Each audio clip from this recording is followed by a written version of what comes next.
Meu nome é André, 32 anos, motorista de Uber em Fortaleza, Ceará. Há 3 anos, eu rodo as ruas da cidade, geralmente no turno da noite, das 18 às 2 horas. É quando Fortaleza ganha um tom diferente. As luzes da Avenida Beira-Mar refletem no mar, os bares da Praia de Iracema ficam cheios e os bairros mais afastados, como Messejana ou Parangaba, parecem engolir o silêncio. Dirigir à noite é como entrar num filme sem roteiro. Você nunca sabe quem vai subir no carro, o que vai ouvir ou o que vai ver. Eu sou observador, sabe? O jeito que o passageiro senta, o tom da voz, o olhar perdido no celular, tudo isso conta uma história. Já vi de tudo. Casais brigando, gente chorando por um término, até um cara que tentou me convencer a ajudar ele a fugir de uma dívida. Mas naquela quinta-feira chuvosa, algo no ar já parecia errado antes mesmo de eu ligar o motor. Eu sempre começo o turno do mesmo jeito. Lavo minha HB20 prata, coloco uma playlist de sertanejo universitário bem baixa e saio do meu apartamento, no bairro de Fátima. Passo por ruas conhecidas, como a Avenida 13 de Maio, onde os universitários lotam os bares, ou a Dom Luiz, com seus prédios chiques. Meu ritual é simples: manter o carro limpo, o tanque cheio e a cabeça focada. Mas naquela noite, o céu estava pesado, com nuvens escuras que pareciam engolir a cidade. O rádio tocava Pátria Amada, mas eu mal prestava atenção. Peguei a primeira corrida do dia na Praia de Iracema, um ponto turístico, cheio de gringos e casais. O passageiro era um cara de terno, Rafael, que parecia fora de lugar. Ele entrou sem dizer oi, só com um "vai pro cocó", seco. Pelo retrovisor vi ele mexendo no celular como se a vida dependesse daquilo. Eu já tinha visto de tudo como motorista, mas nada me preparou para aquela corrida. Enquanto dirigia pela Avenida Beira-Mar, com o mar escuro à esquerda e os hotéis iluminados à direita, senti um aperto no peito.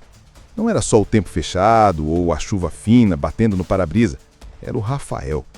Ele estava inquieto, tamborilando os dedos no banco, olhando para trás a cada 2 segundos. O cara parecia um animal encurralado. Tentei quebrar o gelo. "Tá tudo bem aí, amigo?" Ele só brunhiu, sem tirar os olhos do celular. Passei pelo Dragão do Mar, o centro cultural onde a galera costuma se encontrar, e percebi um carro preto, um Corolla, na minha cola. Não era comum. Não às 22 horas. Meu instinto de motorista, aquele que te avisa quando algo vai dar errado, começou a gritar. Eu sabia que aquela noite não ia ser só mais uma corrida. Ele entrou no carro tremendo, e quando disse para eu apenas dirigir, eu soube que tinha algo muito errado. Rafael subiu no banco de trás em frente ao Hotel Beira-Mar, um dos pontes mais sofisticados de Fortaleza. O cheiro do perfume dele, algo caro, misturava-se com um leve suor, como se ele tivesse corrido até ali. O capuz do moletom cobria metade do rosto, e ele segurava o celular com tanta força que os nós dos dedos estavam brancos. "Só dirige. Não pergunta nada", ele disse, com a voz rouca, quase engasgada. Eu liguei o pisca e entrei na Avenida Abolição, mas meu olho não saía do retrovisor. Ele estava digitando freneticamente, e o celular vibrava sem parar, como se alguém tivesse desesperado para falar com ele. Mas ele ignorava. "Vira à esquerda na Rui Barbosa", Rafael mandou, quase gritando. Eu obedeci, mas o Corolla preto ainda estava lá, a uns 50 metros, acompanhando cada curva. Meu coração começou a acelerar. "Cara, tem um carro atrás da gente desde a beira-mar", avisei, tentando manter a calma. Ele olhou pelo vidro traseiro e o rosto mudou, como se tivesse visto um fantasma. "É ele", murmurou. "Quem?", perguntei, já sentindo o peso da situação. Ele não respondeu de cara, só apertou o celular contra o peito. "Você vai saber. Só continua dirigindo." O semáforo na esquina da Avenida Desembargador Moreira ficou vermelho, e eu parei. O Corolla parou também. O silêncio no carro era sufocante, só quebrado pelo som da chuva e do limpador. "Tá indo para algum lugar específico no Cocó?", perguntei, mantendo a voz neutra. Rafael bufou, como se a pergunta fosse um insulto. "Não é com você, motorista, só faz o que eu pedi." Ele voltou a olhar pela janela, como se procurasse algo nas ruas escuras. Passamos pela Praça do Ferreira, o coração de Fortaleza, que àquela hora estava quase deserto, exceto por alguns ambulantes e um cara gritando algo sobre o fim do mundo. A chuva engrossou e os faróis dos carros criavam reflexos borrados no asfalto molhado. Rafael pediu para pegar a Avenida Dom Manuel, um caminho mais tranquilo, mas que podia levar a uns becos estranhos dependendo da rota. Ela tá me traindo. Eu sei que tá, e você vai me ajudar a provar. Rafael soltou do nada, com a voz tremendo de raiva. Eu quase engasguei. Ela... Quem? Perguntei, tentando processar. Ele respirou fundo, como se juntasse coragem. Minha namorada, Mariana. Eu paguei outro motorista para seguir o carro dela hoje. Ele me passou o endereço onde ela tá agora, e você vai me levar lá. Meu estômago embrulhou. Eu não queria me meter num rolo de traição, mas o desespero dele era palpável. Ele mostrou o celular, um print de uma conversa no WhatsApp, com Mariana dizendo que estava em casa, descansando. Mas o outro motorista mandou uma foto dela entrando num Cocô Bambu, um bar chique na Varjota. Mas eu não fazia ideia de quem ela estava fugindo de verdade. O Corolla preto ainda estava na nossa cola, mesmo depois de eu fazer uma curva brusca na Avenida Santos Dumont. Rafael não parecia notar, ou talvez estivesse tão focado na raiva que ignorava o perigo. Acelera, por favor, ele pediu com os olhos vidrados na tela do celular. Eu pisei fundo, tentando despistar o carro atrás, mas o Corolla acelerou também. A chuva tornava tudo pior, o asfalto escorregadio, a visibilidade ruim. Passei por um posto de gasolina na esquina da Avenida Engenheiro Santana Júnior, onde vi um grupo de motoboys abrigados da chuva. Por um segundo, pensei em parar e pedir ajuda, mas o olhar de Rafael me fez continuar. Quando virei na rua deserta, percebi que não estávamos sozinhos. A Dom Manuel terminou e eu peguei uma rua lateral, a Tibúrcio Cavalcante, que é mais estreita e mal iluminada. O Corolla ainda estava lá, agora mais perto. Rafael começou a falar, quase como se estivesse pensando alto. Eu confiei nela, sabe? 3 anos juntos. E agora ela tá lá, com outro cara, rindo da minha cara. Ele mostrou outro print. Mariana num bar, abraçada com um homem. A foto era de longe, mas dava para ver o sorriso dela. Isso foi hoje, motorista, hoje. A voz dele tremia entre raiva e dor. Mas aí o celular dele tocou e ele ficou branco. Era Mariana. Ele hesitou antes de atender, mas colocou no viva voz. Rafael, para com isso, eu não fiz nada. Ela gritava, chorando. Ele berrou de volta. Eu vi você entrando naquele bar, Mariana, com ele. Eu tentava me concentrar na direção, mas meu coração batia tão forte que parecia que ia explodir. Vai pra Varjota, motorista, agora, Rafael ordenou.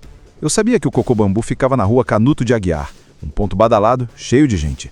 Mas algo me dizia que essa corrida não ia terminar com um simples chegamos ao destino.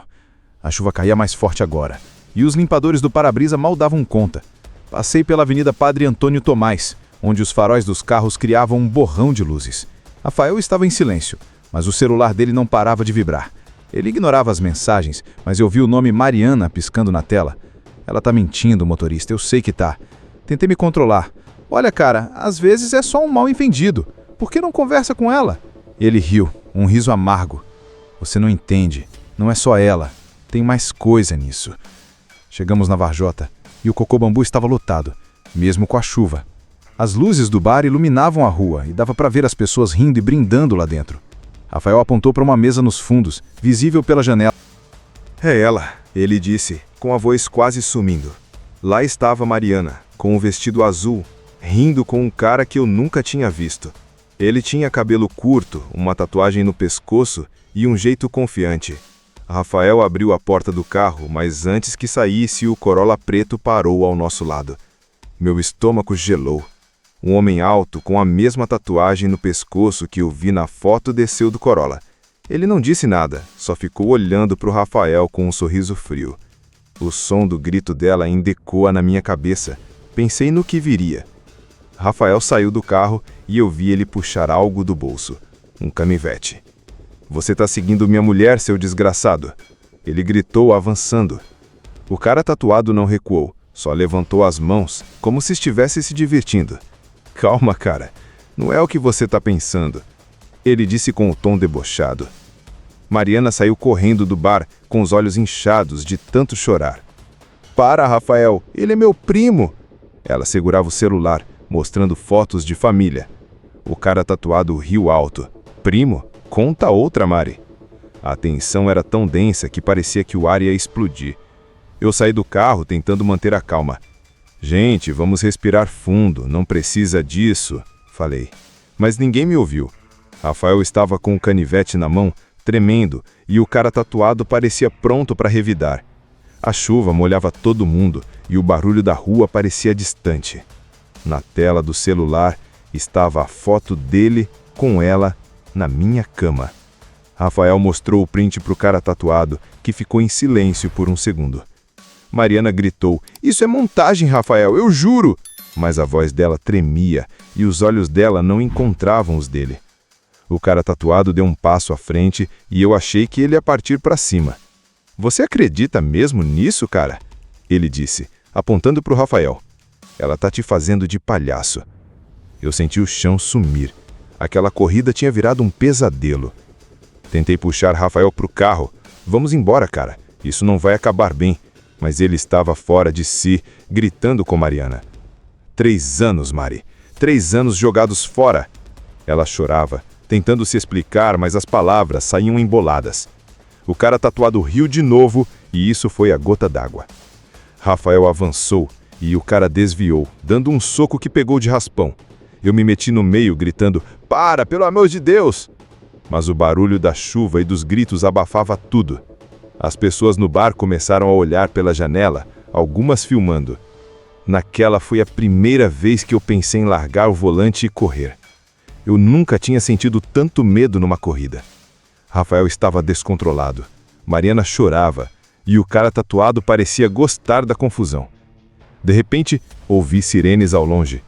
Luzes azuis e vermelhas cortaram a chuva. Quando vi o giroflex da polícia, eu quase desabei de alívio. Uma viatura parou ao lado do bar e 2 PMs desceram, já gritando para todo mundo se afastar. Rafael guardou o canivete rápido, mas o cara tatuado apontou para ele dizendo: "Ele tá armado, seu guarda." Os policiais separaram Rafael e o cara tatuado, enquanto Mariana tentava explicar aos prantos: "É um mal-entendido, seu guarda. Ele é meu primo." Mas Rafael jogou o celular no chão, gritando: "Mentira! Olha o print!" Um dos PMs pegou o celular e olhou a foto, franzindo a testa. O cara tatuado foi revistado e encontraram uma faca no cinto dele.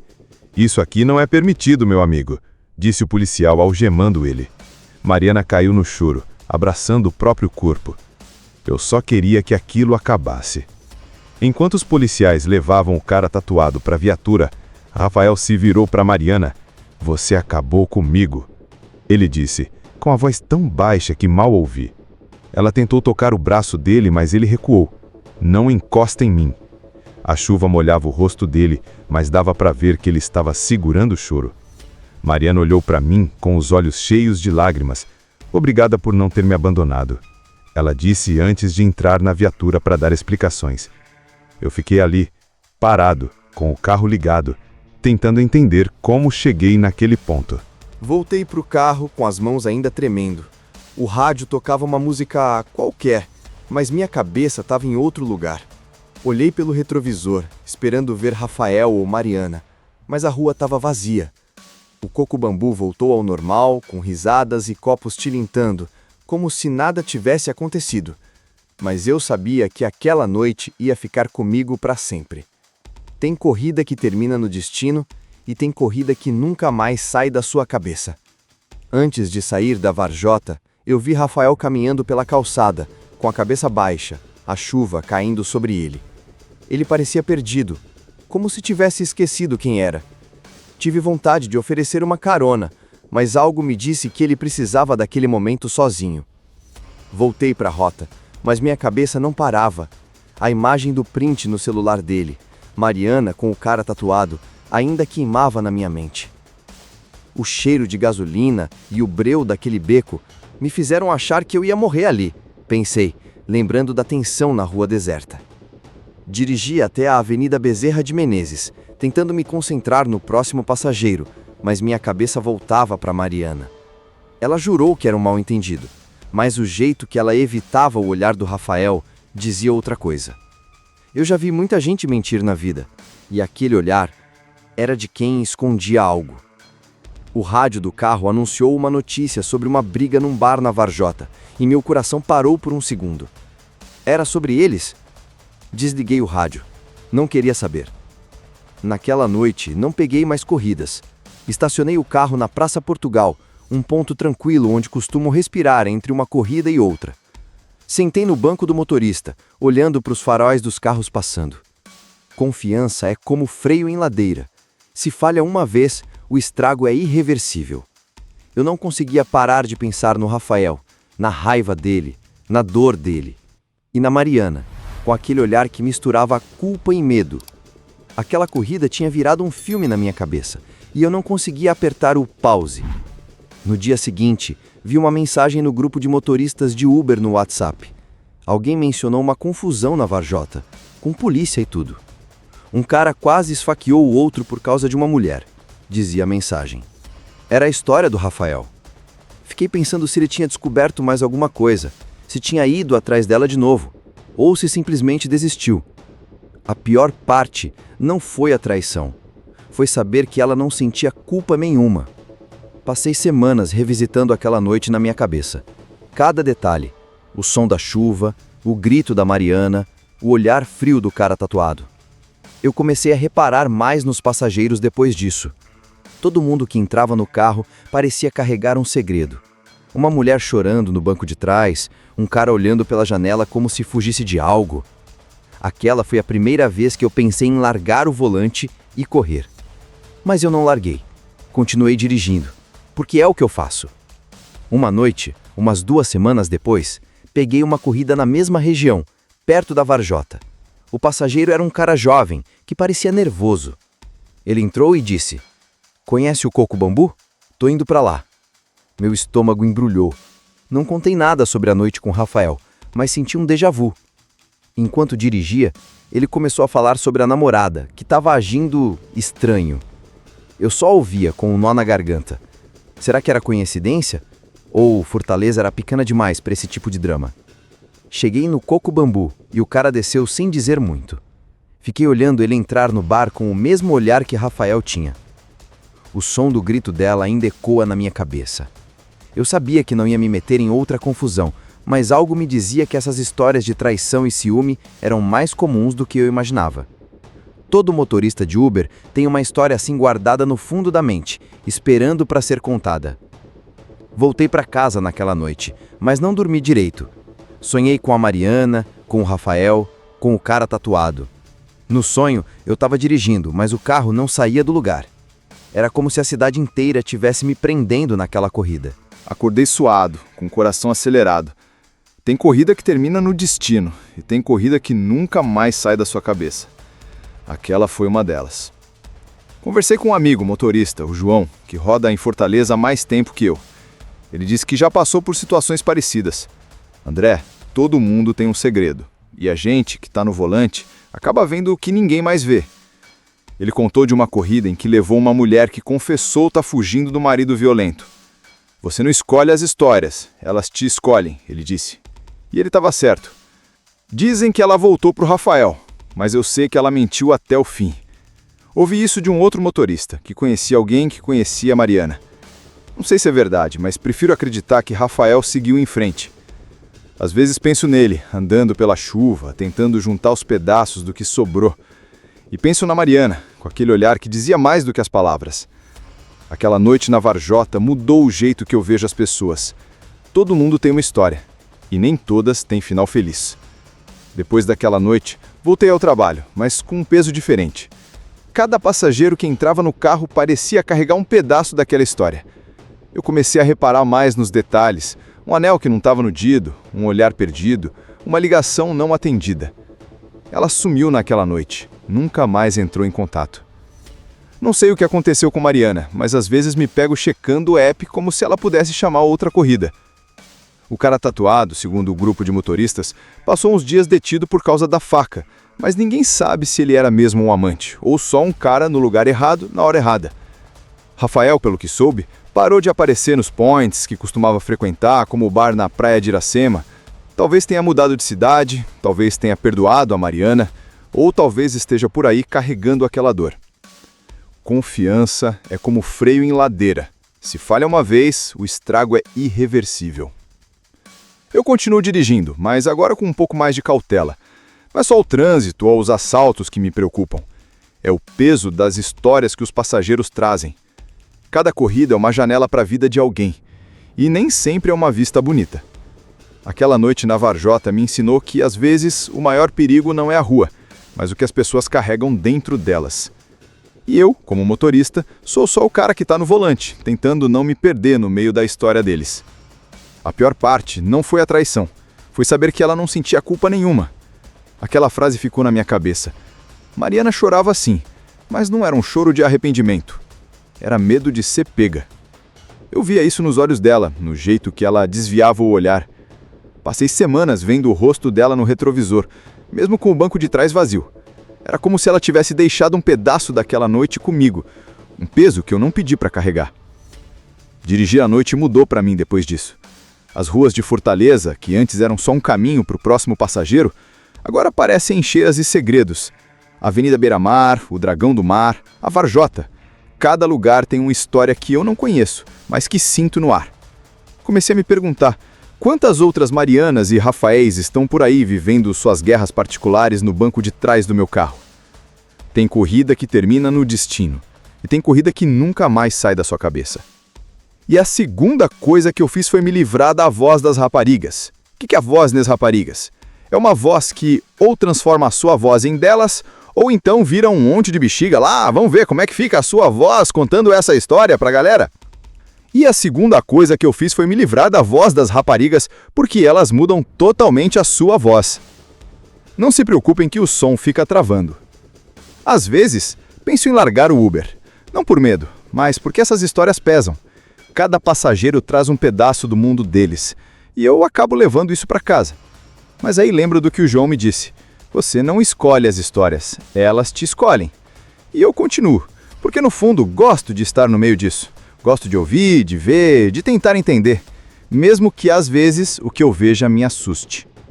E você, teria ajudado ela? Ou teria parado o carro e ido embora? Essa história mexeu comigo, e aposto que mexeu com você também. Se você ficou grudado até aqui, deixa aquele like maroto e se inscreve no canal, porque tem muito mais vindo por aí. Qual foi a situação mais tensa que você já viveu? Pode ser como motorista, passageiro ou até uma história que você ouviu por aí. Quero saber. Confiança é como freio em ladeira. Se falha uma vez, o estrago é irreversível. Pense nisso. Quantas vezes você já confiou em alguém e se deu mal? Ou talvez você tenha uma história tão louca quanto essa. Deixa nos comentários, porque essas histórias nos conectam. E se você gostou desse relato, compartilha com aquele amigo que ama uma boa treta. Isso ajuda o canal a crescer e trazer mais histórias insanas como essa. Ser motorista de Uber é assim. Você nunca sabe o que vem na próxima corrida. Essa história do Rafael e da Mariana foi só uma de muitas. Se você quer mais relatos tensos, com traição, ciúme e reviravoltas, ativa o sininho e se inscreve. E me diz, o que você acha que o Rafael deveria ter feito? Perdoar a Mariana ou seguir em frente? Sua opinião importa. Vamos continuar essa conversa nos comentários. Na próxima corrida, eu levei um cara até a casa da esposa, em Recife, na Rua da Aurora. Mas quando chegamos lá, ela estava com outro. E ele estava armado. Não perca o próximo vídeo porque essa história vai te deixar sem chão. Até lá, dirija com cuidado e cuidado com quem entra no seu carro.